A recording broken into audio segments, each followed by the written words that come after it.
بسم اللہ الرحمن الرحیم۔ السلام علیکم دوستوں، نیوزی لینڈ اور پاکستان کے مابین دوسرا ٹیسٹ میچ جاری ہے۔ اگر پہلا ٹیسٹ میچ کی بات کریں، پہلا ٹیسٹ میچ کا نتیجہ ڈرا کی صورت میں دیکھنے کو ملا تھا اور پچ کو ایک بار پھر شائقین کرکٹر کے ساتھ ساتھ سابق کرکٹر اور موجودہ کرکٹر نے تنقید کا نشانہ بنایا تھا کہ آخر پاکستان کب پچ اچھے بنائے گی اور کب میچ کا رزلٹ آئے گا۔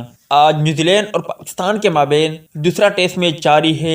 دوران میچ صبح کیا کچھ ہوا، گزارش ہے اس مختصر ویڈیو کو آخر تک ضرور دیکھیں۔ اس ویڈیو کو لائک کریں اور اس ویڈیو کے متعلق کمنٹ سیکشن میں اپنی رائے کا اظہار ضرور کریں۔ دوستو، اگر دوسرے ٹیسٹ میچ کی بات کریں تو دوسرے ٹیسٹ میچ میں پاکستان کی پلینگ 11 عبداللہ شفیق، امام الحق، شان مسعود، بابر اعظم، سعود شکیل، سرفراز احمد، آغا سلمان، حسن علی، نسیم شاہ، میر حمزہ اور ابرار احمد شامل ہیں۔